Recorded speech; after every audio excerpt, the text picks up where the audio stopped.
Hi, Jennifer. How are you? I'm so good, Eric. Thanks so much for having me. You're welcome. So, Jennifer is a salon coach, speaker, podcaster, teaching business to the beauty industry, coming from Naperville, Illinois, right outside of Chicago. The accent will come out, yeah. Yes, the accent. It's a good accent. So, why don't we start with your beginning? Where are you from originally? I assume you're from around there, given your Chicago accent. And tell us how you got into the salon industry. Yeah, so thanks again for having me, Eric. It's always a pleasure to get in front of the beauty industry. It's been my entire life. I actually grew up in a small town of about 1,000 people. So country mouse here originally, and I was really fortunate to have the opportunity to go to beauty school during high school, which was a blessing because I was not a good student. I tried really hard to get a B. And when I went to beauty school during high school, I actually found something I was really good at. And it was such a good blessing for me because I excelled. I was able to graduate high school and have my license to do hair. And I started, at the young age of 18. And, fast forward to today, um, it's been some time. Yeah. Um, Well, not because that I'm much 41. time. Yeah, I'm 41 now. Okay. So I have dabbled in a lot of things. I don't know how far back you want me to go here, but, um, I was in this small town. I got into a lot of trouble. I was a troublemaker Uh-oh. growing up, and some bad things happened, and I had to get out of town. And I thought that I was actually gonna quit Like the industry. like law? Like you got in trouble with the law There was or some people? issues, for sure. There was a lot of issues. We can I'm unpack kinda that if you want to. curious. I kind of wanna know. Well, it's not the best proud moment, that's for sure, but I think we all have our own journey in life, and I got myself into a very physically abusive relationship. Oh, I'm sorry. And Ugh. yeah, and it was awful. There's nothing to sugarcoat there, nothing to really um I feel if anybody's going through that, just know that there is hope that you can get out of that situation and free yourself from that terrible experience. And I'm Wow. living proof of it for sure. I Once imagine you had to dig deep and find a lot of strength and do something very uncomfortable, which was leaving your town, which is a horrible thing to have to do. ugh, But yeah. I I imagine you learned a lot. I had to leave. I came back and I thought, I still really want to do something in the industry. I'm good at it. That's all I felt like I was good at and that I had control over is doing hair, doing updos, doing makeup. And so I found a salon up in Naperville because I could not stay back in the country in the small town. Too much trouble for me to get into. Mm. And so I found my way into Naperville and I thought, wow, these people look good. Everybody looks good. I grew up in the country, so everybody had, an unstylish mullet back in the day. And I just found a place in Naperville where education was important. Hope was something I felt that I could have, and I had some really great mentors along the way as well that really built up my confidence and my education into hair design, into makeup. I had a lot of amazing mentors and experiences that paved my way into opening up my own business. And, there's a lot more to uncover there as well. But here I am now, podcaster, speaker, business owner, and thank God I've survived all the trials and tribulations that continue to try to derail me going Yeah. forward towards Yeah. success. Right. Well, it's never a straight path, up and to the right. It's rarely, at least. And along the way, when there's bumps, we learn from the bumps, and then bumps make us stronger, hopefully. So, talk about the mentors that you had. Where did you find those mentors? And then you said you talked about starting your own business. Talk about that. Yeah, it always was in the back of my mind that I wanted to be a business owner. But I do believe now that I can reflect back that there was a lot of situations in my life that really, really stirred up a lot of fear.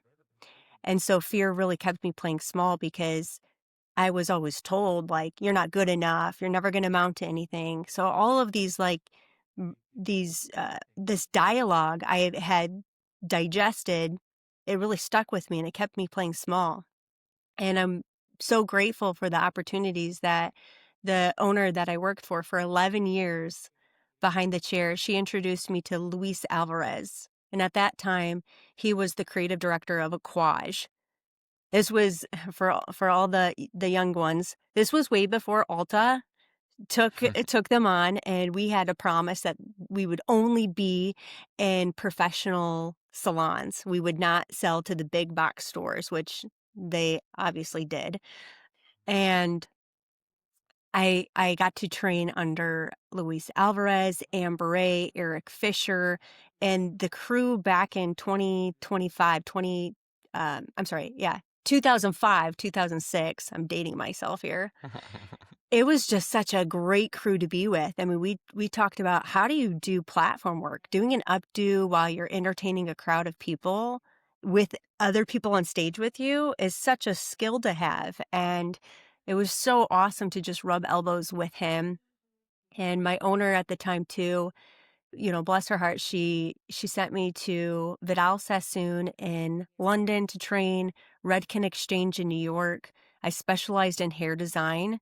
Updos was my passion, but I say was because I don't cut hair anymore. But I was really good at it. I was like finally on this path of like, man, I found something that really lit me up. Yeah, amazing. Okay. So you worked in a team environment for about how long? For the salon or for stage? Well, so how long were you in the salon before you started going on stage? Not very long, actually. I was at this salon probably for a year before I got connected with Aquage and started doing platform work, which was really amazing. And I worked for that company for 11 years. And it was in 2013 that I said to myself, I wanted to start a bridal company. And it's pretty crazy how that all unfolded because there was a client that came into the salon and she was originally looking for hair extensions, which I did as well. And she said, "Do you do weddings?" And I'm like, "Yeah, I mean, I really like updos. I can do updos." You're like, I'm thinking to yourself, I've never done one, but yes, I do. Well, I haven't done a wedding before. So I was like, "Sure, I can do that." She's like, "Great." Okay, mind you, I'm in Chicago. She said, "Great. I'm going to fly you out to Catalina Island, Oh my California. God. We've got 9 Okay. people, hair and makeup. I'll have a limo come pick you up at the house. Pack your bags. Your boyfriend can go with you. I will send him with you." And that Nice. was the very first wedding I did. Wow. That's And I pretty said, good. "Oh my gosh." I said, "Is this real life?" I paid money. I had a vacation. Yeah. And, it was just fantastic, and I thought, "I'm gonna start a business." So I launched a bridal business in 2013. Okay. So that was your first business that you started on your own. Yes.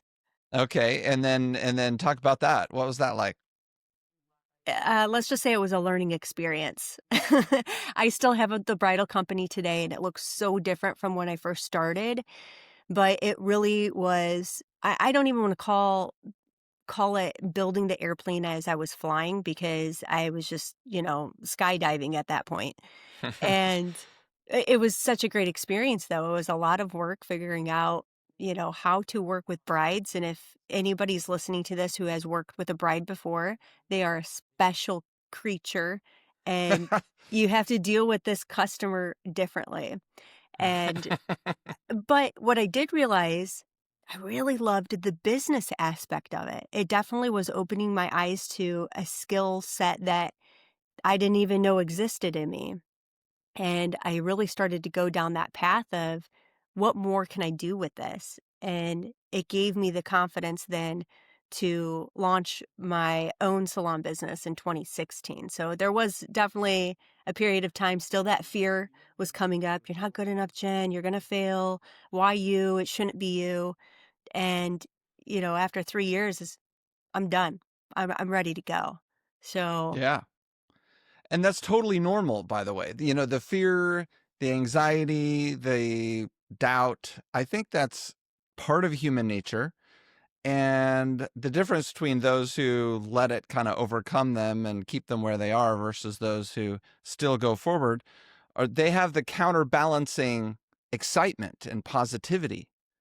And I think it's good. If we just had the positivity only, then sometimes, we're going to do things that get us into trouble. I think you need some checks and balances in yourself. So you clearly, you had that checks, but the part of you that was excited about starting your own business and going forward and doing something new, that was clearly stronger than the fear. and you have to make that decision too of, the day that I die, because that's guaranteed in life, will I regret not doing it or regret that I tried it and maybe it didn't work out? Mhm. And, Yeah. at that point in my life, I was like, I have to do this. If it's always showing up present in your heart and your mind, if that dream, that idea just is nonstop lingering, that's like the Holy Spirit telling you it's time to get up and move. Like you are being Yeah. pulled into a direction, Jen. Right. And that's what I was feeling. All right. So connect the dots from then to what you're doing now. So now fast forward 2025. Now I have a salon and there is 8 employees and I own the building that we have the salon out of. And in 2023, I retired behind the chair and I don't do hair anymore. I don't do weddings anymore, but my team does. And that has been such a interesting transition because if anybody has retired behind the chair or used to do hair and not, I don't know about all of you, but for myself, I had a little bit of identity crisis. My whole life, I've been behind this chair as what it felt like. And it was interesting trying to figure out like who I am, who do I belong, where do I belong now? Like, what am I supposed to do with my time and my talents or my gifts, and what are they? And it was interesting trying to just navigate through pivoting, but I knew it was very clear I could not do hair behind the chair full time and try to build up a business. It Everything was failing. Hmm. Yeah. Two different things, right? Two very different things. Okay. Yeah. So you're a coach now. Let's talk about some of the things that you coach to. I find with most coaches, there's like 2 or 3 primary things that they really focus on. Do you feel like you have that with like what you tend to be talking about now? You know, yes, I agree. And I base what I educate on based on my experiences. Right. This is what I have gone through. I'm a living testimony that you can start a bridal business, that you can open up a salon, that you can retire behind the chair to become a leader. Those are the things that I help people with and navigate their way through because I've done it myself. So I can tell Hmm. tell you from firsthand experiences what can work and what doesn't work. And that doesn't mean that my business is perfect. I'm always working on myself. I'm always working on helping and growing my people and my team and refining things. But I definitely can help people with through the things that I've experienced in my life. And that's what I gravitate to and helping people figure out, for instance, the freedom number, their freedom number of how how do you retire behind the chair with a salon? Because typically a salon owner who does hair or a service provider who is owning a business, they're producing most of the revenue. And Eric, I had a few people tell me, like business coaches, they'd say, "Oh, Jen, just rip the Band-Aid off." And I'm like, okay, well that I can't do that because I have bills to pay And so everyone was loosely giving me this advice, like nonchalantly, "Oh, just retire. You can make it work." No, it needs to be a calculated risk, and that's what I like to, walk my clients through, of figuring that out for themselves and mapping out a plan. I think in business, you have to have that risk-taking grit about yourself and be able to go all in on it, but it still needs to be well thought out. You still need to be strategic about it, otherwise you're gonna put yourself in some predicaments that are not going to be good for you. Right. Well, there's no doubt about that. So, do you have benchmarks on things like, what your savings needs to be relative to your expenses and things like that? Yeah, you really want to dig through all of the numbers to figure out where you are exactly in your business and then having that dream plan mapped out of like, well, where do you want to go? And just like how in hair color cutting, we have to know where we're starting, and we want to know the end picture so we can create the formulation or what direction we're taking this haircut to give you the results, or as close enough. Same thing with business as well. I think there so often we're telling ourselves the story of like, I don't know how to start or I don't know where to start, and it's because we really haven't gotten very clear of exactly, well, what are our expenses today? And if I hired somebody, how much is that going to cost me? How long can I go with either breaking even or no profit for the cash flow to run out? And what are the things that I can control? And that's most important because oftentimes we start to run, and I'm guilty of this, we run these hypothetical situations, the what ifs, and that's when the fear starts to surface, and that's when we go into this analysis paralysis, and it stops us from taking data-driven decisions forward. And Mhm. it's interesting coming first and foremost as a hairstylist creative, now stepping into, I speak spreadsheets. This tells me what I need to know, and it's definitely a different mindset shift of going from service provider into business owner, but knowing exactly where you are and just going through all of your numbers first and foremost is a great place to start. And so this is one of the things that you teach in your Yes. programs. Yes, Okay. I do. So talk to the independent beauty professional. What are most doing wrong from a business standpoint?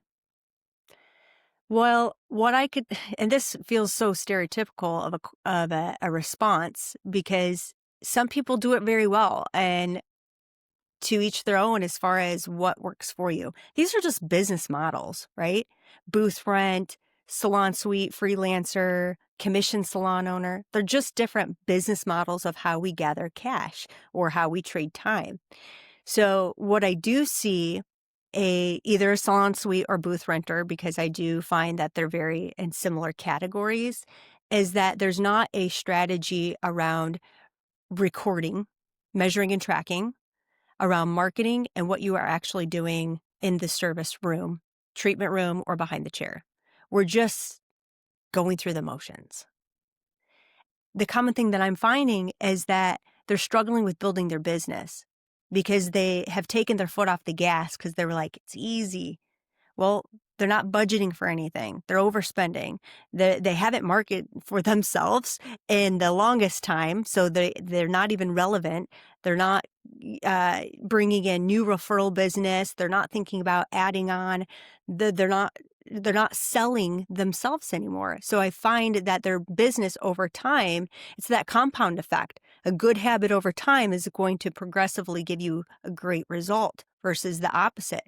Every day that you see clients that you're not recommending products or you're not asking for a referral or a review, your business is dying. It's going to plateau. You're going to fizzle out. You're going to burn out. You're just trading time for money.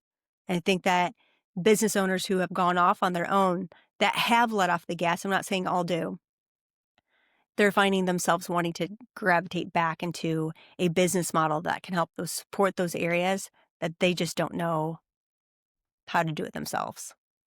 Okay, so what are the best ways to market yourself as an independent these Well, days? independent and if you're an employee, I 100% believe that True. you should take personal responsibility in growing your book of business. As a salon owner, I will help you. I will support your education. I will help market you, but I'm not going to be able to, handhold you through this. There's a it's actually scripture, but it basically says like the lazy person is the one who has the food in their hand, but they don't put it in their mouth. And so, That's uh, really funny. I've yeah, never heard that. yeah, I read it the other day, but That's in the it's Bible? yeah, Oh yeah. my God, I can't Go believe I've never heard that. go figure. I love that. So to market yourself, it's pretty easy. Social media is free to use, my friends, and attention is going to be the new currency, right? Gary Vanderchuck always talks about this, that you can post content all day long, and that's what is going to create visibility. I live in a community which is very beautiful, Naperville, yes. We have over 200 salons.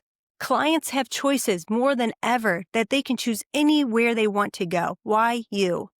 What are you doing differently that is creating a service experience that's going to attract new clients and keep the ones that you have? What type of social media content are you putting out? Are you really thinking about your dream client that you want to attract? Are you really thinking about growing your business? Social media is the number way to do it. You just need to post consistently every single day. TikTok, in Facebook groups. There is, I don't know if it's every single area, but in our Naperville area, we have this moms network. People would rather ask the moms than a doctor or Google or ChatGPT. The moms know every, Referrals. yeah, it's Yeah. it's bananas. Some of the weirdest things that people will ask, like That's 100% true. Yep. it, it's I it, mean, my wife, she lives in these mom network Facebook groups, and they toss around, they ask a question. I want this kind of hairstyle. Does anybody have a referral? And it's all of that. It's like word of mouth. It's like digital word of mouth, right? ugh, it's the Facebook groups every single day. I'm looking for someone that can do this beautiful pixie cut on me. I'm looking for a color transformation. Who does the best extensions? Every single day. I am in there like a hawk. My team, they get flagged as well. Jen just made a comment. So they're on it as well. So every time a mom is posting, we are also posting. This is what I tell everyone when it comes to marketing, because marketing is my jam. I love it because it's such a crucial pillar to growing your business at every single level. The squeaky wheel gets the oil. Yep. You think you're being annoying. You think that you have showcased too much. You haven't. You haven't, because there's just so many viewers. My community is 150,000 people. We only need less than 1% of the entire community to be doing business with us, and we're fine. Community meaning Naperville or Yeah. the Facebook group? Yeah. Okay. Just Yeah. yeah, um just the community in general. And then you have to think too, when you're going on social media, it's not necessarily like what you posted, or if somebody posted something about a haircut, it's all the people who are reading the comments, because people are there for the comments. Hmm. They're scrolling through. So if they constantly are seeing this person and associating it with extensions or associating it with bridal or whatever your specialty is, you will be then known in your community when somebody says, I wish my hair was longer and thicker. Oh, have you been to Refined Beauty in Naperville? Like, they are the number one hair extension salon in Chicagoland area. It's because it's by association. We are showing up constantly. That to Yep. me is the way I would go with marketing first and foremost, because if you can't do it for free and organically, don't even pay for it. Because if you, most likely you don't have things set up in your back end to even support a system to allow you to see, are you getting a return on your investment? What is your return on ad spent? What is your cost to acquire a customer? If you don't even, Mhm. I wouldn't even toy with that stuff if you haven't even poured into organically marketing yourselves. Yeah. Okay. Let's talk about just fundamental business tools. So there's a lot of booking apps out there. Everybody knows that there's a lot of booking apps out there, but not everybody uses a booking app.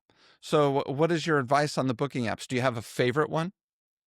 Okay, so I think when you say booking app, we're talking about salon software. Is that right?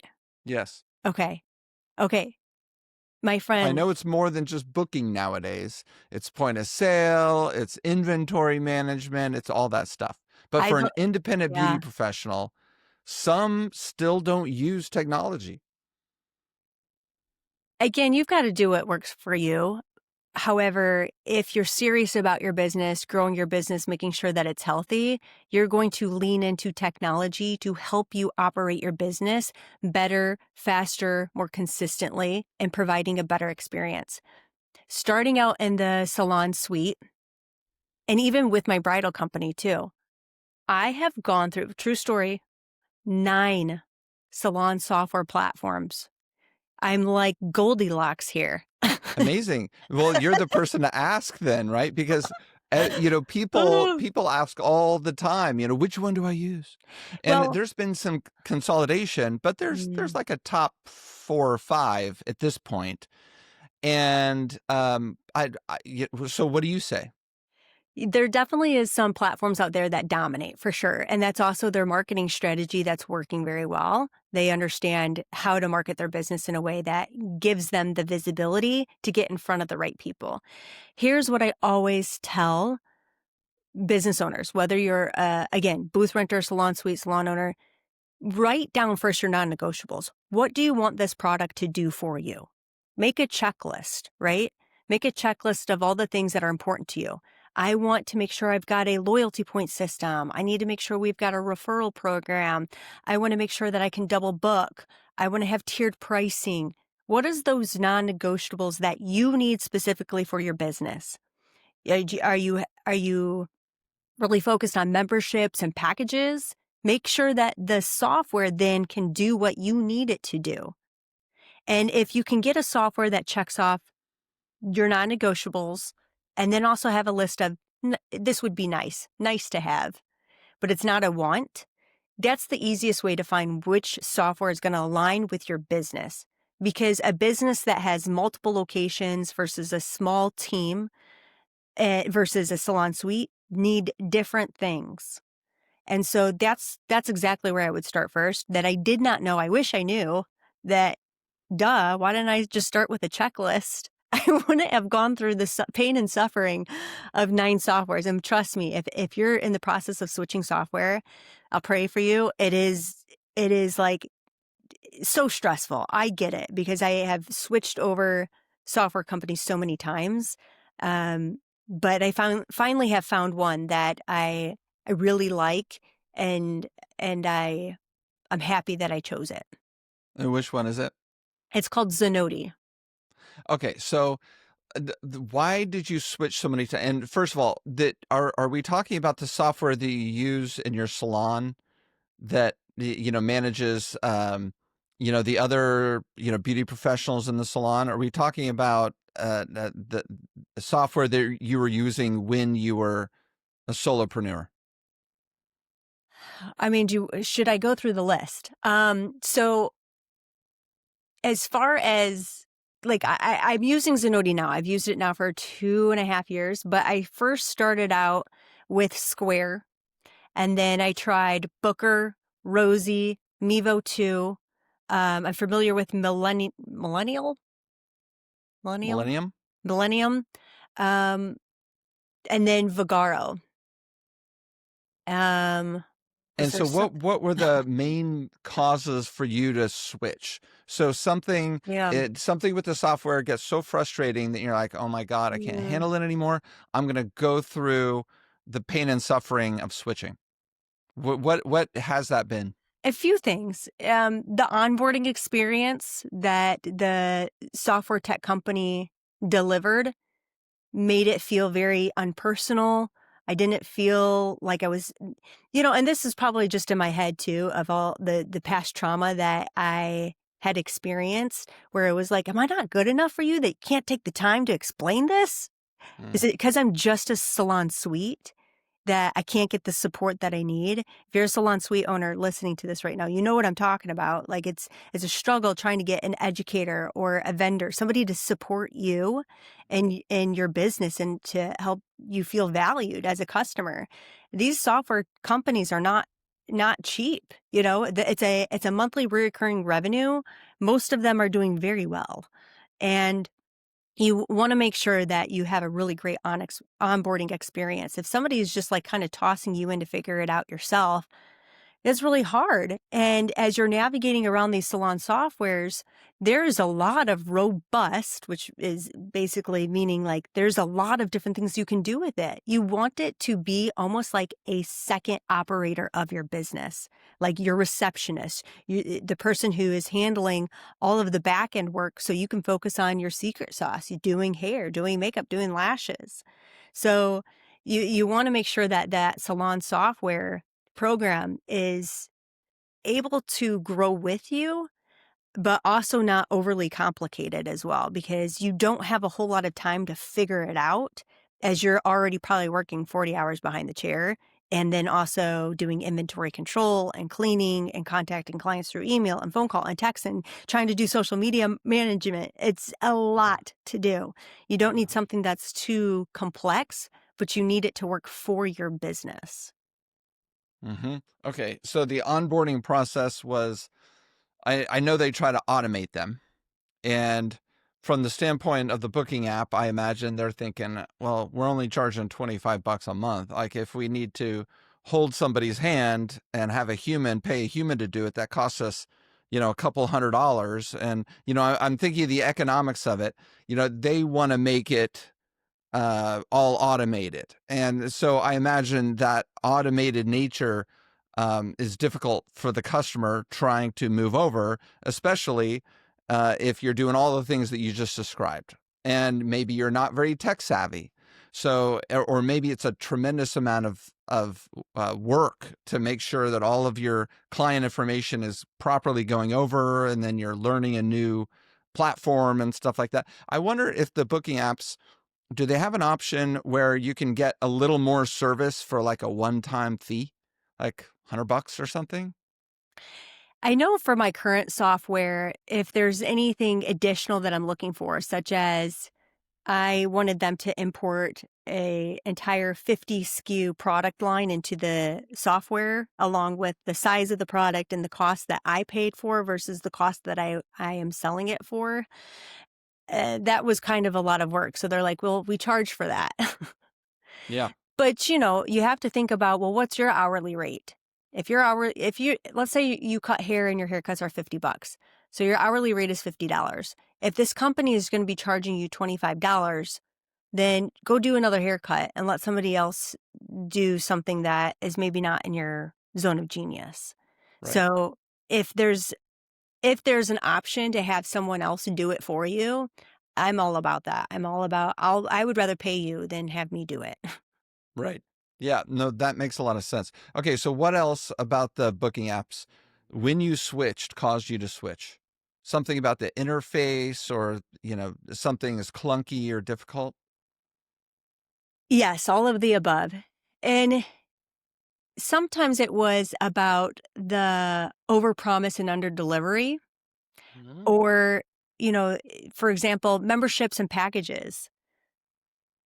There is a lot of software companies that are not as intuitive when it comes to the packaging and membership. So if that's a heavy hitter in your business, you really want to make sure that you understand the simplicity or the complexity of turning that on. Again, this is why having the non-negotiables are so important, because if you get in there and you realize, oh, I can only develop my memberships to be like this way. I can't have any creative freedom with, I want to add 20% off to retail products. I want to be able to add upgrades for a discounted price. Like, you're boxed in to their way or the highway. Like, this is the only Mhm. way that you get to do it.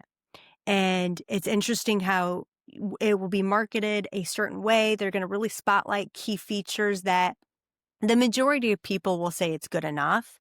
But if you're anything like me who's just over analyzing and just wants everything to be perfect, then Mhm. you're going to find out quickly as you get into the system, that you are going to be boxed into whatever that software product is able to do. It will be interesting, Eric, as AI is expanding and people are more conformed to using it. I mean, you can build a website, you can build an app so quickly within seconds just using AI. It will be interesting how our software expands, evolves, and changes over time, even in the next even 2 years. The way that Yeah, it is advanced so much of how it's going to help us in business at a level that we never thought was possible. right. And it's worth putting the time and the effort into learning about the different options that are out there for us. I find that when I engage with an audience of hairdressers or beauty professionals generally, there's there's an uncomfortable percentage who aren't familiar with the most basic things, like Google, like setting up a Google account so that you're searchable, or the process that a potential client goes through to find you. There's a certain amount of basic effort that I think everybody would benefit from. And I'm glad you mentioned it's not just independent beauty professionals, but it's a member of a team in a commissioned salon who also needs to bolster their incoming client, right? And these are the ways that that happens nowadays.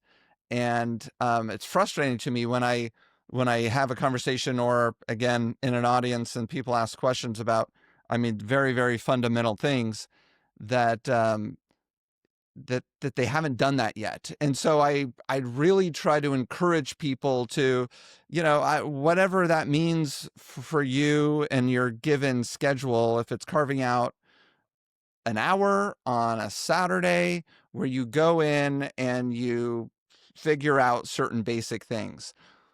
As the salon management platforms, or the booking apps, as I kind of call them, which I guess I shouldn't call them that anymore because there's so much more than that.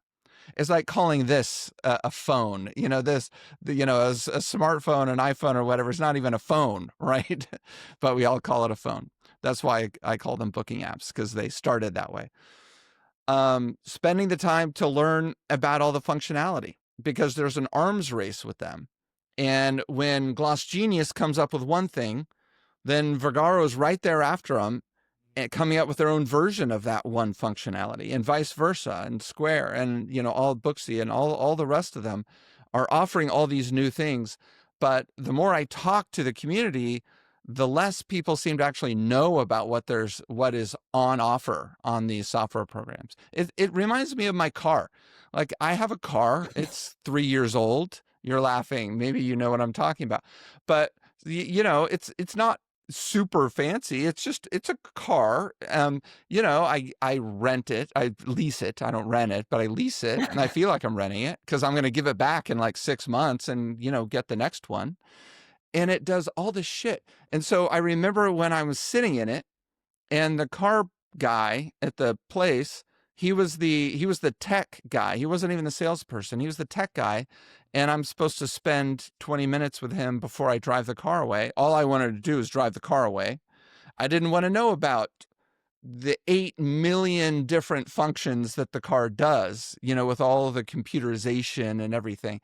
And as he's going through it, I'm thinking, oh my God, I'm never going to use that, never going to use that. But now and then he would say something, and I'm like, oh, that's usable, that's useful. I want to do that. It kind of reminds me of that. There's so many functions, and I'm like the people that I'm complaining about in our industry. Maybe I'm too stubborn, I'm too lazy, I'm too whatever, foolish to want to put the time into figuring out what the devices do around us that can help us. You know, it's a good point, Eric, and it's the Pareto principle, right? Mhm. You are going to be using You're only gonna be using 20% of the actual functionality of something 80% of the time. And Mhm. that's okay. That's why I always say, like, have that non-negotiable list. for Zenoti, they either call me the PETA or they call me the super user. I'm not for Mm. sure, but either way, like Both. I'm. What's that? Yeah, probably both. Both. But I want to know. I want to know, like, well, what's this button do? Like, what is the functionality of this? And the more that I start to lean into my program, the more I understand. Oh, this is going to actually help me with retention. Oh, this is going to actually help us with attracting new clients. Or there is no excuses now for someone to say, I don't know how. You can just pull up ChatGPT and it can tell you and guide you, or Google, whatever Mhm. your resource is. But there's no more there should be no more allowance for excuses of not knowing. But you're right. You don't have to use every function of your booking software, but you have to at least make sure that it's aligned with what you need for your business. Yeah. And Eh, you also said something too that I'd like to point out, that no, and this was me, no matter if you're independent or if you're working behind the chair or if you're owning a salon, you have to choose your hard. There's always going to be tough points in every single career choice if you are looking to grow and stretch yourself and go for success. There's always going to be some difficult challenge that you're going to have to bust through to get on the other side. Yeah. No, 100%. 100%. And by the way, that's where self-satisfaction comes. This sounds so cheesy, and like I sound like I could see my kids' eyes rolling right now as I'm about to say this. But that's where the real self-satisfaction comes in. When you do something hard, you do something that you didn't want to do, you spend an hour and a half learning about the XYZ, and then you get it up and going, and then you get 3 new clients next week. I mean, there's not much more satisfying than that. And it's not just because you have extra money in your bank, but it's because it's self-satisfaction, for our psychology and our emotions and well-being and stuff. I mean, so cheesy, but true. All right. Any hair horror stories for you? Hair stories? Hair horror stories. So, Gosh. something that you really blew behind the chair, or something that, you witnessed in your salon happen, and something that the listeners can learn from. Oh gosh.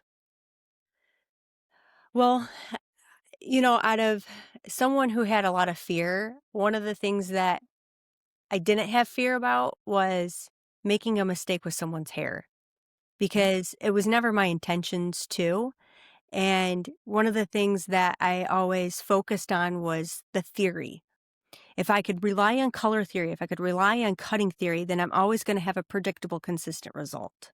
And so, have I messed up hair along the ways? Absolutely.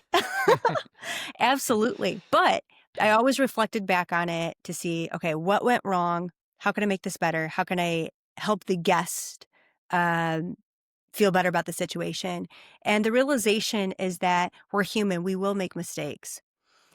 And our position is not to make someone happy. Happiness is a choice, and it's out of our control. We can't control whether someone would be happy. I mean, how many of you have done a look that you're like, "Oh my gosh, it's such a great transformation," and you've got a client who's just so pissed off at you and leaves you a 1-star review, and you've ruined her life because you gave her what you thought that she asked for.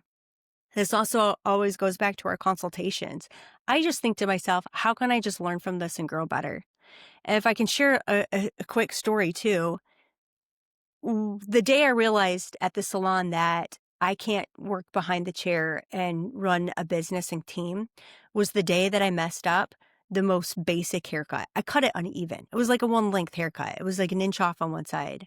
I'm like, Jen, what was wrong with you? I was just so distracted by so many things going on around me. My phone was dinging. I had clients needing me, vendors needing me, bills were due. The team members were like, oh, we need this. We're out of toilet paper. We need paper towels. I'm out of 9-0.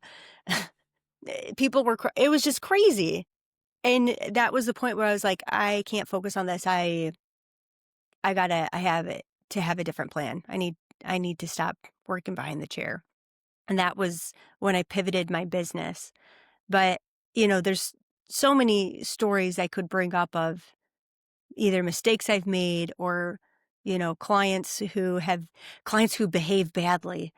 Um, but, I think it's important for people to understand, like, you will face some weird stuff in this industry, and don't ever let it stop you or build in this false narrative in your head that you're not enough and that you can't do it, because you can. You just have to learn how to develop perseverance. And that's definitely out of my career. Perseverance is something that I had to really develop to keep going. Absolutely. Well, those were wonderful last words for the community. And normally I'm like, any last words for the community? But that was it. I mean, you can't do better than that. So tenacity, perseverance, it's Mhm. beautiful. Well, thank you very much, Jennifer. This was great.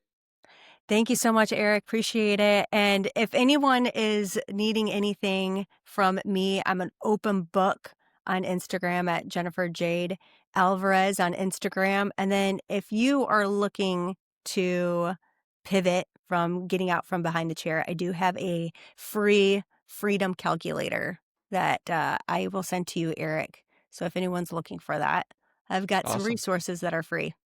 Love it. Thank you. Thank you.